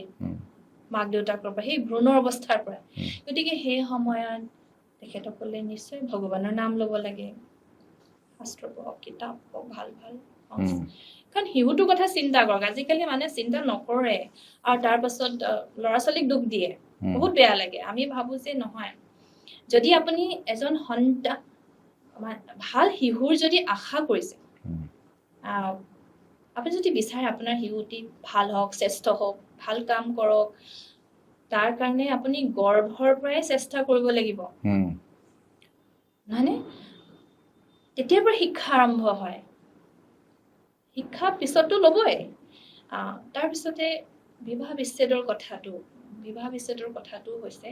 ইয়াত মই এটা কথা কৈছোঁ, আমাৰ 7 চক্ৰৰ কথা যে আহিলে ন, একচুৱেলি মই ইয়াৰ ওপৰত বহুত ধুনীয়াকৈ অধ্যয়ন কৰোঁ দেই। জানেনে আমাৰ 7 চক্ৰ ক'ত ক'ত, মানে একচুৱেলি এনেতো কেইবাটাও চক্ৰ দেখাইছে, তাৰে মূল 7টা চক্ৰ, 7টা গুণৰ কথা কৈছোঁ ন। যিটো ধৰি লওক আমাৰ মূলাধাৰ চক্ৰ, যিটো আমাৰ বেকবনৰ একেবাৰে লাষ্টত দেখাইছে, মূলাধাৰ চক্ৰ দেখাইছে, যাৰ পৰা মানে এনাৰ্জি, ৰেড এনাৰ্জি দেখাইছে, আমাৰ শৰীৰৰ মাংসপেশী বা বিভিন্ন ধৰণৰ এনেকৈ। তাৰপিছত আপোনাৰ স্বাধিষ্ঠান চক্ৰ আহিলে, য'ত আমাৰ নাভিৰ তলত না পবিত্ৰতা। তো ক'ৰবাত নহয় ক'ৰবাত এই চক্ৰময় গুণসমূহ আনবেলেঞ্চ হৈছে নহয়। বিবাহ বিচ্ছেদৰ কাৰণটো কি আছে নে, বহুত শুনিবলৈ বেয়া, কিন্তু এই ছেক্সুৱেল যিটো এক্টিভিটি না, মানুহৰ এইটো বহুত ডিষ্টাৰ্ব হৈ গৈছে। সেইকাৰণে নিজৰ পত্নী থকাৰ পাছতো আন পত্নীৰ লগত বিবাহ বিচ্ছেদৰ মূল কাৰণ এইটো এটা বুলিও ক'ব লাগিব, আসক্তি। সেইটো মানে বিকাৰ, কাম বিকাৰ বুলি ডাইৰেক্ট যদি আমি কওঁ নে দাদা, শুনিবলৈ হয়তো মাইকত বেয়া লাগিব পাৰে, ই সত্য কথা। কিন্তু ই সত্য কথা। ক'ৰবাত নহয় ক'ৰবাত যিটো স্বাধিষ্ঠান চক্ৰ, পবিত্ৰতা খতম হৈ গ'ল, পিউৰিটি নাইকিয়া হৈ গৈছে। নহ'লে নিজৰ পত্নী থকাৰ পাছতো চাওকচোন, কিয় বেলেগ এগৰাকী পত্নীলে তেখেতৰ কামনা জাগৃত হ'ব, নহয়নে? বা নিজৰ পত্নী থকাৰ পাছতো, নিজৰ ল'ৰা ছোৱালী থকাৰ পাছতো বেলেগ এজন পুৰুষৰ প্ৰতি কামনা জাগৃত হয়। এই যে কামনা, এই যে ছেক্সুৱেল মানে বডিৰ প্ৰতি আসক্তি, অইনটো একো নাই। নহ'লে বিবাহ বিচ্ছেদ কিয় হ'ব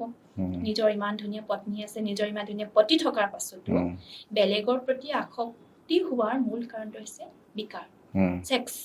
শুনিবলৈ বহুত বেয়া চাগে কিন্তু মেইন সেইটো আৰু বহুত বেছি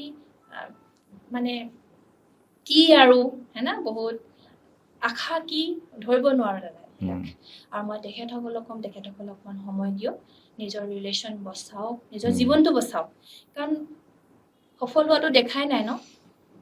এনেকুৱা প্ৰেমৰটো কোনো ভাল গতিয়ে নাই দুৰ্গতিয়ে যিমান আমি দেখিছো বিবাহ বিচ্ছেদ হোৱাৰ পাছত কোনোবাই সুখী হৈছে জানো হা ঠিক আছে কাৰোবাৰ যদি বহুত এনেকুৱা হৈছে যদি তেখেতসকলে ভাবিছে যে মই ভালকে থাকিব পাৰিম ওকে বহুতে ধৰি লওক ভাল পাৰ্টনাৰ পোৱা নাই কিবা কাৰণত বিচ্ছেদ হৈছে ওকে আমি তেখেতসকলে একো ক'বলৈ নাই কিন্তু যদি বেলেগ কিবা কাৰণত হৈছে তেন্তে অতি দুখৰ কথা তাক ঠিক কৰক নিজৰ জীৱনটো কয় না মনুষ্য জীৱনটো ইমান শ্ৰেষ্ঠ সম্বন্ধ এটা ভালকে বনাওক ভালকে জীয়াই থাকক সকলোৱে মিলি জুলি জীয়াই থাকক যিহেতু বিবাহ হ'ল যদি আপোনাৰ মানে ইজনে সিজনক বুজক ইজনে সিজনক সহযোগ কৰক এই বন্ডিংটো লাগিব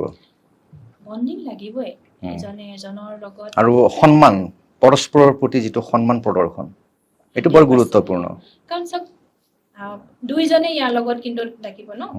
মানুহজনে সাধাৰণতে বিচাৰে তেখেতক সন্মান কৰক তেখেতক কেয়াৰ লওক ন এজ এ মা হিচাপে এজন স্বামীয়ে নিজৰ পত্নীক সদায় মাৰ ওপৰত পাব বিচাৰে মই ভাবো দেই মোৰ যিমানটো অনুভৱ চাওক মোৰতো বহুত বেছি এক্সপিৰিয়েঞ্চ নাই ন আপোনালোকৰ বেছিয়ে আছে তথাপিতো মই ভাবো এজন স্বামীয়ে সদায় পত্নীগৰাকীয়ে মাকৰ দৰে কেয়াৰ লওক এনেকে ভাবে আৰু সেই ক্ষেত্ৰত যদি ৱাইফ গৰাকীও তেনেকে কেয়াৰ লয় যে স্বামী হিচাপে ফ্ৰেণ্ড হিচাপে লগৰীয়া হিচাপে কাৰণ নাৰীৰ এটা গুণ আছে এইটো ভগৱানে দিয়া গুণ মাতৃত্ব গুণটো গতিকে সেই গুণটো লগত ৰাখক এগৰাকী নাৰী হিচাপে নাৰী পুৰুষ হ'বলৈ যাব নালাগে নাৰী পুৰুষৰ মানে কাম কৰক আগবাঢ়ি যাওক কিন্তু পুৰুষ হ'ব নালাগে নাৰী নাৰীয়ে হৈ থাকক এগৰাকী নাৰী নাৰী হৈ থাকিলে কিমান সুন্দৰ লাগে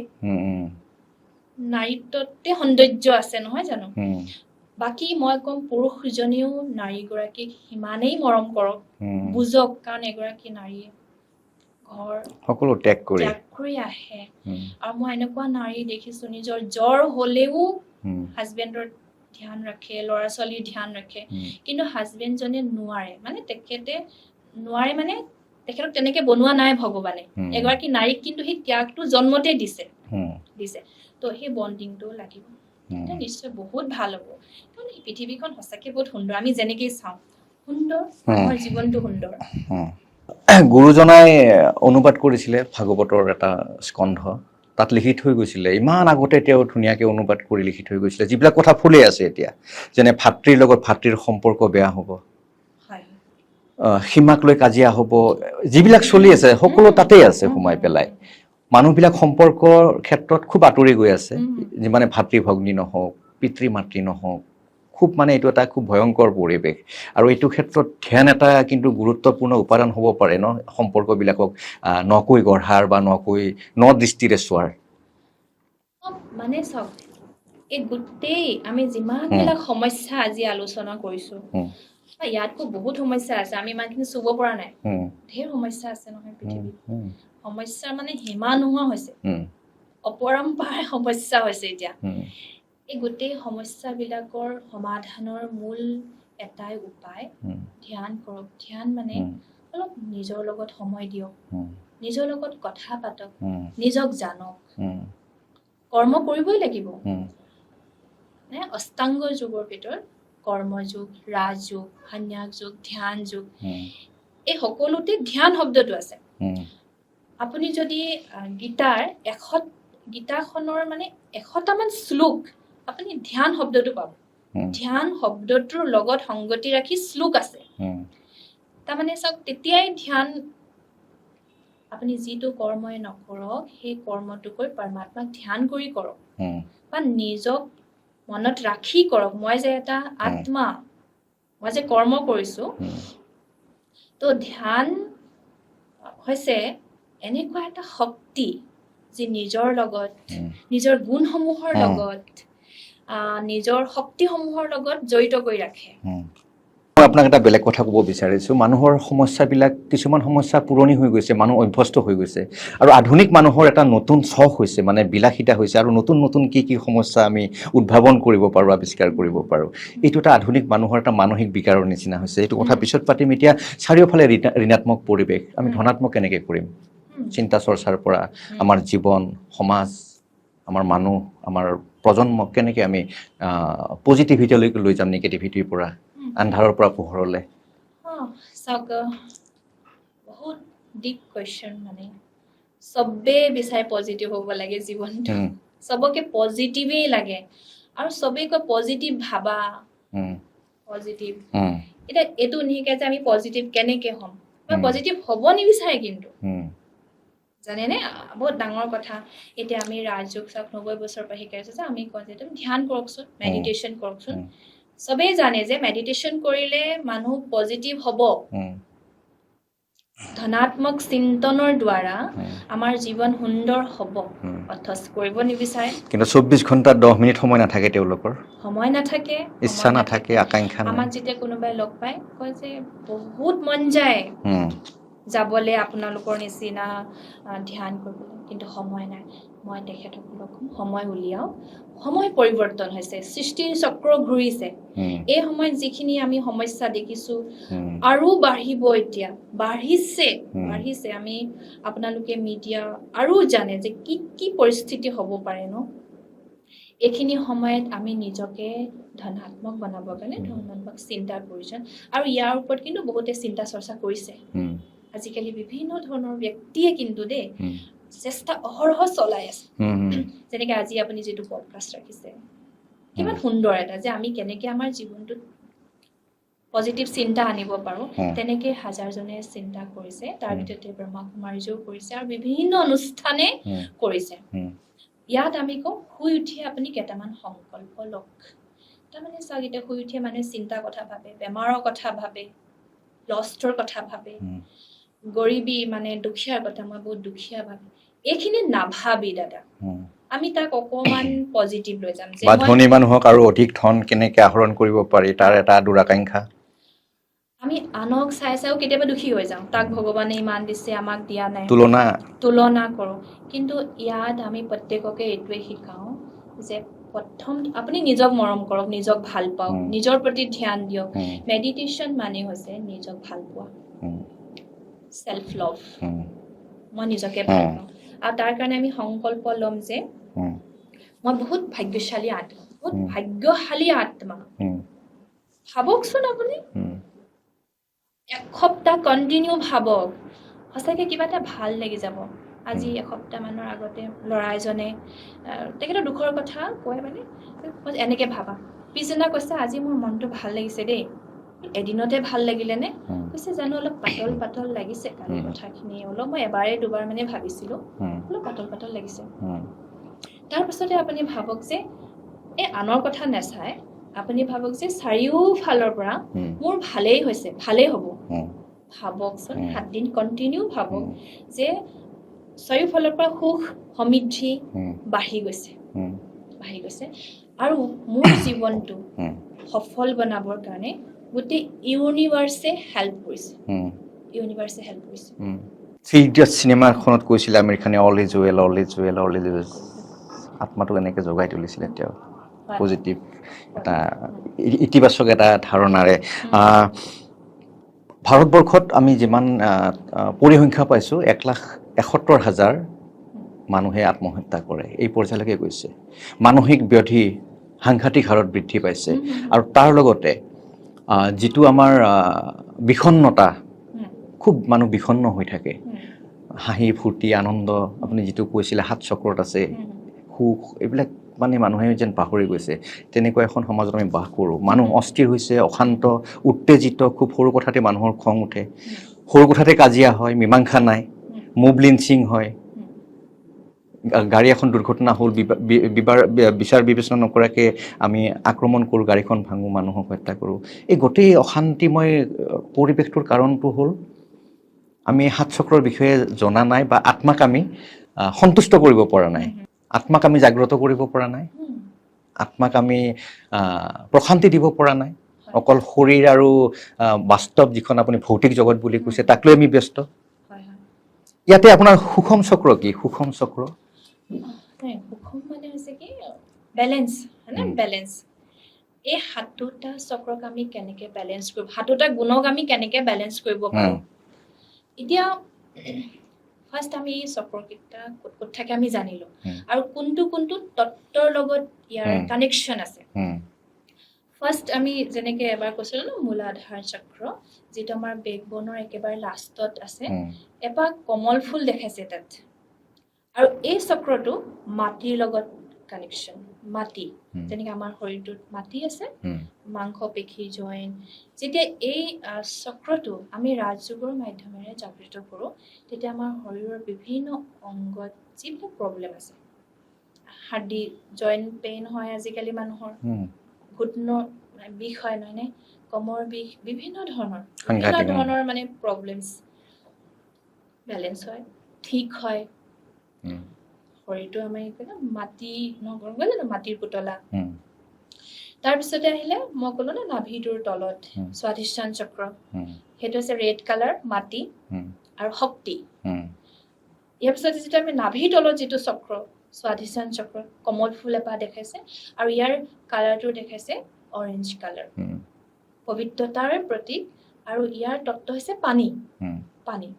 নাভিৰ ওপৰত মণিপুৰ চক্ৰ, এইখনত অগ্নি তত্ত্বৰ লগত জড়িত, হালধীয়া ইয়াৰ কালাৰটো, আৰু ইয়াৰ গুণটো হৈছে সুখ। এতিয়া যদি আমাৰ স্বাধিষ্ঠান চক্ৰ জাগৃত হৈ থাকে, আমি যদি মেডিটেশ্যনৰ দ্বাৰা জাগৃত কৰিব পাৰোঁ, আজি যে বিভিন্ন ধৰণৰ বেমাৰ পেটৰ, যেনেকে কিডনীৰ প্ৰব্লেম হৈছে, স্কিনৰ প্ৰব্লেম হৈছে, বাচ্ছা দানি শুকাই গৈছে মহিলাসকলৰ, বা বাচ্ছা নোহোৱা হৈছে পুৰুষসকলৰ, কিছুমান প্ৰব্লেম থাকে। এই স্বাধিষ্ঠান চক্ৰটো আনবেলেঞ্চ হোৱাৰ কাৰণে, তাৰমানে পবিত্ৰতাৰ শক্তিটো নাইকিয়া হোৱাৰ কাৰণে, আৰু সেই যে আজি যিমানখিনি সমস্যা আছে, এই যে বলৎকাৰ হৈছে বা ছুইচাইড হৈছে বা বিবাহ বিচ্ছেদ হৈছে, বিভিন্ন ধৰণৰ কাৰণ এই পবিত্ৰতা ভংগ হৈ গৈছে ক'ৰবাত নহয় ক'ৰবাত, গম পাইছেনে? তাৰ কাৰণেই কিন্তু ইয়াৰ বহুত প্ৰভাৱ পৰিছে দেই। এইটো এটা গুণ, পবিত্ৰতাৰ গুণ নাইকিয়া হৈ গৈছে। তাৰপিছত যিটো আমাৰ মণিপুৰ চক্ৰৰ কথা কৈছো, ই যেতিয়া জাগৃত হৈ থাকিব, সুষম হৈ থাকিব, বেলেঞ্চ হৈ থাকিব, এচিডিটিৰ প্ৰব্লেম নহয়, আৰু ইয়াত পেটৰ লগত যিমানবিলাক লিভাৰ পৰা আদি কৰি এই গোটেই পেটৰ অংশটো, মানে যিমানখিনি ইয়াত অৰ্গেনছ আছে, বেলেঞ্চ হৈ থাকিব। এটা অগ্নি হয় না, জুই, আৰু জুই কোৱা যদি নুমাই যায়, এতিয়া চাওকচোন বহুত মানুহে পানীৰ লগত ভাতৰ লগত পানী খাব নালাগে, কি আমাৰ যথা অগ্নি নুমাই যাব বুলি কয়। তাৰমানে ভোজন হজম কৰিবৰ পৰা যিটো কেপাচিটি নাইকিয়া হৈ যাব বুলি ভাবে। কিন্তু যেতিয়া আমি ৰাজযোগ ধ্যান কৰোঁ, পৰমাত্মাক ধ্যান কৰোঁ, তেতিয়া আমাৰ এই মণিপুৰ চক্ৰ জাগৃত হৈ থাকে, বেলেঞ্চত থাকে, সুখ ফিল হয়, সুখ। এতিয়া মানুহে ভাত খাই থকা সময়ত কয় নে, একো বেয়া কথা নকবি দেই, ভাতকেইটা ভালকে খাবলৈ দিছোঁ, শান্তিৰে খাবলৈ দিওঁ। খোৱা সময়ত যদি আমি এনেকুৱা কথা শুনো, একদম পেট বিষাই নে বাৰু? খাই থকা সময়ত যদি আপুনি কিবা এটা কথা শুনে, খানা হজম নহয়, পেট গুৰ গুৰ কৰে, পেট বিষাবলৈ আৰম্ভ কৰে। তো সেইটো বেলেঞ্চ কৰিব লাগিব আমি যোগৰ দ্বাৰা। ইয়াৰ পিছতে মানে হাৰ্ট চক্ৰ, হৃদয় চক্ৰ, অনহত চক্ৰ বুলি কোৱা হয়। ইয়াতে গ্ৰীণ কালাৰ দেখাইছে, ইয়াতে হালধীয়া সুখ, জুই, অগ্নিতত্ত্ব। হাৰ্ট চক্ৰত আছে লভ, প্ৰেম, নিস্বাৰ্থ প্ৰেম। আজি চব অলপ দেৰি আগতে আমি আলোচনা কৰিলো যে একদম অসূয়া, অশান্তি, হিংসা, ঈৰ্ষা, নফৰত, জেলেচি ইমান বাঢ়িছে। ইয়াৰ মূল কাৰণটো হৈছে আমাৰ হাৰ্ট চক্ৰ ব্লকেজ হৈ গৈছে। ইয়াত প্ৰেম বোলা বস্তুটো নোহোৱা হৈছে, স্বাৰ্থ আহি গ'ল। ক'ৰবাত নহয় ক'ৰবাত আপুনি দিলেহে মই দিম, এনেকুৱা এটা ভাৱ আহি গৈছে নহয়নে? বা নিজৰ কাৰণে আমি কেৱল চিন্তা কৰিব বিচাৰিছো, নিজৰ হেৰিয়ৰ কাৰণে, নিজৰ পৰিয়ালৰ কাৰণে, নিজৰ ফেমিলি, নিজৰ ব্যক্তিকেন্দ্ৰিক চেতনাৰ বিকাশ ঘটিছে। তাৰ কাৰণে আমাৰ হাৰ্টটো চিকুৰিবলৈ ধৰিছে, খোজ খাবলৈ ধৰিছে, এটেক হ'বলৈ ধৰিছে মানে এইটো এটা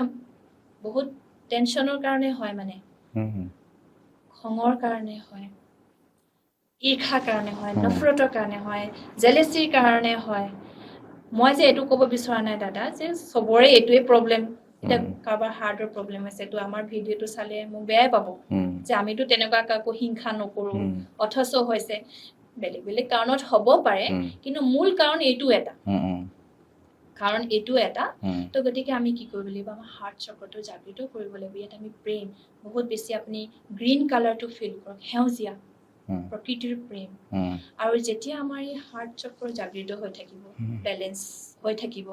তেতিয়া আমাৰ কেতিয়াও কাৰোৰ প্ৰতি ঈৰ্ষা নফৰত নাই আমাৰ হাৰ্ট একদম মজবুত হৈ থাকিব ইয়াৰ পিছত আহিলে থাৰ্ড মানে আপোনাৰ এইটো কোৱা হয় কি বিশুদ্ধি চক্ৰ আমাৰ যিটো থাইৰয়ড গ্ৰন্থি থাকে তাতে এই চক্ৰটো থাকে আৰু ই যেতিয়া সুষম হ'ব জাগৃত হৈ থাকিব তেতিয়া শান্তি অনুভৱ হ'ব আৰু আমাৰ যিটো ভইচ কোৱালিটি খুব ভাল হ'ব আৰু কিছুমান প্ৰব্লেম আজিকালি খুব বেছি থাইৰয়ড প্ৰব্লেম আছে থাইৰয়ডৰ বা গলধনৰ বিষ কাৰোবাৰ ভইচ নাইকিয়া হৈ যায় কাৰোবাৰ ভইচ ৰৈ যায় শুনা মানুহ বুলি আমি কওঁ না বা কিছুমান ল'ৰা ছোৱালী বহুত সময়লৈকে আৱাজ নাথাকে তেতিয়া কয় না এই যিটো বিশুদ্ধ চক্ৰটো ব্লক হৈ আছে মানে আৰু কাৰোবাৰ ভইচটো মানে শুনিবলৈ ভাল নালাগে ন মানে ধৰি লওক ভাল কথা ক'লেও শুনিবলৈ ভাল নালাগে কিন্তু যদি আপোনাৰ বিশুদ্ধি যেতিয়া আমাৰ এই চক্ৰটো জাগৃত হ'ব না বিশুদ্ধি চক্ৰ মানে আকাশ বায়ু যেনেকৈ নিউজ চেনেলতবিলাক কয় না এয়া আকাশবাণী গুৱাহাটী সৰুতে আমি খুব এই আকাশবাণী ডিব্ৰুগড় আকাশৰ লগত জড়িত আকাশ তত্ত্ব যাৰ গুণটো হ'ল শান্তি পিছ মাৰ নিচিনা তো ইয়াক বেলেঞ্চ থাকিলে আমাৰ কিমান ফাইদা চাওক আৰু যিটো আমি আজ্ঞা চক্ৰৰ কথা ক'লো না পিটুইটাৰী গ্লেণ্ডৰ মাজত না হাইপথেলেমাছ আৰু পিটুইটাৰী গ্লেণ্ডৰ মাজত আপুনি কিন্তু এটা কথা ক'লে আত্মা ইয়াত দেখাইছিলে আত্মা কিন্তু ইয়াত থাকে এইটো আমাৰ ইঞ্জিনে হাৰ্টটো তো যেতিয়া আজ্ঞা চক্ৰৰ বেলেঞ্চ থাকিব চাওক মাইগ্ৰেইনৰ প্ৰব্লেম নাইকিয়া হ'ব বিভিন্ন ধৰণৰ আজিকালি কেঞ্চাৰ বিভিন্ন ধৰণৰ কেঞ্চাৰ কিন্তু কেতিয়া হয় জানেনে যেতিয়া মানুহৰ আজ্ঞা চক্ৰ ব্লক হৈ যায় আজ্ঞা চক্ৰ যাৰ ব্লক হৈ যায় ন বিভিন্ন ধৰণৰ কেঞ্চাৰ সৃষ্টি হয় শৰীৰটো আনবেলেঞ্চ হৈ যায় লাষ্টত আহিলে আপোনাৰ আমাৰ ইয়াৰ পৰা যিটো পিনেল গ্লেণ্ড এটা থাকে গ্ৰন্থি তাৰ ওপৰতে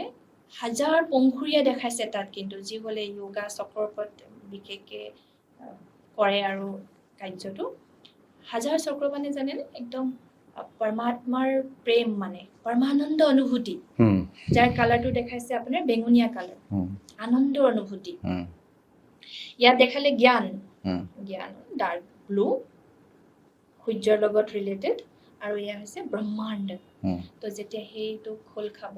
তেনেহ'লে টোপনি আহিব আজিকালি খুব টোপনি নহা প্ৰব্লেম হৈছে না ডিপ্ৰেশ্যন ষ্ট্ৰেছ ইয়াৰ মূল কাৰণটো হৈছে আমাৰ সেই আনন্দ নাইকিয়া হৈছে ক'ৰবাত নহয় ক'ৰবাত তাৰ বদলি ভয় না তাৰ বদলি বদলা লোৱাৰ ভাৱনা ভয়টোৱেও তো এই সাতোটা চক্ৰৰ বেলেঞ্চ কেনেকৈ হ'ব মেডিটেশ্যনত পৰমাত্মাৰ ধ্যান কাৰণ পৰমাত্মা হৈছে শান্তিৰ সাগৰ পৰমাত্মা সুখৰ সাগৰ পবিত্ৰতাৰ সাগৰ জ্ঞানৰ সাগৰ বেহেনা আজি আমি অনুষ্ঠান সামৰাৰ আগতে মই খুব চমুকে আপুনি ক'ব যে হেপিনেছ সুখ কি সুখ এটা অনুভূতি সুখ আমাৰ মাজতে আছে আপুনি প্ৰতিটো বস্তু যেতিয়া ভালকৈ চিন্তা কৰিব তাতে সুখ পাব কিন্তু আৰু সেই সুখ যেতিয়া আনক বিলাব সুখ আহিব গতিকে সুখ এটা খুব ধুনীয়া শব্দ সুখ কোনো ভৌতিক বস্তু নহয় সুখ এটা অনুভূতি সুখ মই এইটোৱে কওঁ যে আপুনি নিজেও সুখ অনুভৱ কৰক আৰু আনকো সুখ দিয়ক সৌন্দৰ্য কি সৌন্দৰ্য বুলি ক'লে বিউটি সৌন্দৰ্য একচুৱেলি কি হয় না এইটো এটা বাহ্যিক মানে বাহিৰৰ সৌন্দৰ্যটো ক'লে না যে ৰূপ লাৱণ্য হয় না তো তাক আমি সৌন্দৰ্য বুলি ভাবোঁ কিন্তু প্ৰকৃত অৰ্থত সৌন্দৰ্য হৈছে গুণসমূহ যদি মানুহৰ ভিতৰত ভেলুজসমূহ যেতিয়া আহি যাব সেয়াহে আচল সৌন্দৰ্য কিন্তু আজি আমি ক'বাত নহয় ক'বাত ইমান বেছি বাহ্যিক সৌন্দৰ্যৰ ওপৰত গুৰুত্ব দিছোঁ ইমান বেছি বিউটি পাৰ্লাৰ খোল খাইছে ন লেডিছৰ হওক জেন্টছৰ হওক বা এআইৰ জৰিয়তে হ'লেও ফটো ধুনীয়াকৈ বনাই আমি পেলাই নিজৰ ফটোখন ধুনীয়া কৰিব বিচাৰোঁ নহয়নে কিন্তু মই ভাবোঁ সময় আহি পালে সময়ে আমাক বিচাৰিছে যে আমি অলপ সময় নিজৰ আত্মিক সৌন্দৰ্যৰ ওপৰত ধ্যান দিওঁ আৰু সেয়া সৌন্দৰ্য হৈছে প্ৰেম সুখ আনন্দ প্ৰেম আৰু যেতিয়াখিনি ভিতৰত থাকিব তেতিয়া আপুনি ধুনীয়া এটা স্মাইল কৰিব সেয়া আচল সৌন্দৰ্য এই শৰীৰতো ফুটি উঠিব সেই সৌন্দৰ্য 100% কয় ন আপোনাৰ মনৰ বিচাৰ আপোনাৰ চেহেৰাত প্ৰতিফলিত হয় বহুত কথা পাতিলোঁ শেষ এটা কথা পাতোঁ এইটো অকণমান বিতৰ্কিত কথা প্ৰজাপিতা ব্ৰহ্মা কুমাৰী বিশ্ববিদ্যালয়ক লৈ কিছু বিতৰ্ক মাজে মাজে চলি থকা দেখা পাওঁ বহুতে আপত্তি কৰে আপোনালোকে ল'ৰা ছোৱালীবিলাকক লৈ যায় মটিভেশ্যন নহয় ব্ৰেইন ৱাছ কৰে বিয়া হ'বলৈ নিদিয়ে তিনিচুকীয়াতো তেনেকুৱা এটা বিতৰ্ক দেখা পালোঁ মই সুধিব লাগেনে নালাগে নাজানো তথাপি আপোনালোকৰ কি ক'ব বিচাৰে ভাল কথা একচুৱেলি এইটো এটা বহুত বিতৰ্কিত প্ৰশ্ন এনেকুৱা একো নহয় চাওক ময়ো ইয়াৰ এগৰাকী শিক্ষাৰ্থীহে মই 20 বছৰৰ পৰা ইয়াৰ লগত জড়িত এনেকুৱা একোৱেই নহয় কোনোবাই কাৰোবাক মটিভেট কৰি ব্ৰেইন ৱাছ কৰিব পাৰে নেকি এই জগতত কাৰণ ইয়াত যিমান মানুহ আহে চব ডাঙৰ মানুহে আহে বুজা মানুহ আহে বুজি মেলিয়ে আহে কাৰণ সংসাৰখন দেখিয়ে আহে এতিয়া মই আপোনাক আৰু মটিভেট কৰোঁ আপুনি আপোনাৰ নিজৰ বিচাৰ এটা আছেনে নাই আপুনি নিজৰ জীৱনটো নিজে ডিচিজন ল'ব পৰা এটা কেপাচিটি আপোনাৰ আছে ঠিক তেনেকৈ মোকতো কোনোৱে মোৰ ব্ৰেইন ৱাছ কৰিতো ইয়ালৈ অনা নাই মই যেতিয়া আহিছোঁ মই বুজি পাইহে আহিছোঁ মোৰ দৰে হাজাৰ লাখ ল'ৰা ছোৱালী আছে মানুহ আছে তেখেতসকল সকলো ডাঙৰ হৈহে আহিছে গতিকে ইয়াত তেনেকুৱা কোনো কথা নাই যে ব্ৰেইন ৱাছ কৰে আৰু বিয়া পতা কথাটো নহয় জানো এইটো সম্পূৰ্ণ চবৰ নিজৰ ব্যক্তিগত ডিচিজন কোনোবাই যদি ভাবে যে মই বিয়া নাপাতো বা বিয়া পাতো ইয়াত আপুনি চাব 95% মানুহ চব বিয়া পতাই আহে কাৰণ এই জ্ঞানটো হৈছে পাৰিবাৰিক মানে সমাজৰ কাৰণে কাৰণ এই অনুষ্ঠানটো হৈছে সামাজিক আধ্যাত্মিক আৰু শৈক্ষিক গতিকে ইয়াত কোনো তেনেকুৱা কথাই নাই যে আপুনি ইয়ালৈ আহিলে বিয়া পাতিব নোৱাৰে একচুৱেলি বিয়া পাতি আমি সংসাৰখন কেনেকৈ ধুনীয়াকৈ পৰিচালনা কৰিব পাৰোঁ তাৰ কাৰণে জ্ঞানটো প্ৰিয় দৰ্শক আজি ইণ্ডিয়া টুডে এনিৰ যুক্তিতৰ্ক গল্পৰ আমাৰ অতিথি আছিলে আজিৰ খণ্ডৰ অতিথি আছিলে ব্ৰহ্মা কুমাৰী BK সুমি বেহেন আৰু তেখেতৰ জৰিয়তে আজি আমি বহুত কথা জানিব পাৰিলোঁ আধ্যাত্মিক জগতৰ কথা জানিব পাৰিলোঁ নিজৰ সাংসাৰিক কিছু কথা আমি সংসাৰৰ অশান্তি অসূয়া সম্পৰ্কে জানিব পাৰিলোঁ তাৰ পৰা পৰিত্ৰাণৰ উপায় জানিব পাৰিলোঁ হতাশাৰ পৰা কেনেদৰে আমি পৰিত্ৰাণ পাম সেই কথা জানিব পাৰিলোঁ সুখ কি সেই বিষয়ে জানিব পাৰিলোঁ সৌন্দৰ্য কি সেই কথা জানিব পাৰিলোঁ আৰু এটা ইতিবাচক ধাৰণাৰে আমি কেনেদৰে সমাজখন সুন্দৰ কৰিব পাৰোঁ আৰু আনৰ কাৰণে নিজকে বিলাই দিব পাৰোঁ নিজকেই উত্থান কৰাৰ লগতে আনকো যাতে আমি সহযোগিতাৰে এখন সুন্দৰ পৃথিৱী সুন্দৰ দেশ আমি গঢ়িব পাৰোঁ এনেকুৱা বহুত কথা জানিলোঁ আশা কৰিছোঁ আজিৰ এই খণ্ডটো চাই আপোনালোক উপকৃত হ'ব মই পুনৰ আপোনাক ধন্যবাদ জ্ঞাপন কৰিছোঁ BK সুমি বেহেন আপোনাৰ উপস্থিতি আমাক খুবেই আনন্দিত কৰিলে আজিলৈকে সামৰিছোঁ ধন্যবাদ আবেগ নহয় যুক্তি কাজিয়া নহয় তৰ্ক আৰু জীৱন গাথাৰ শালীনতা চাবলৈ নাপাহৰিব সত্যতা বিশ্বাসযোগ্যতা আৰু বুদ্ধিকতাৰ ভৰসা ইণ্ডিয়া টুডে এনি অসম প্ৰতিপল স্বদেশৰ প্ৰহৰী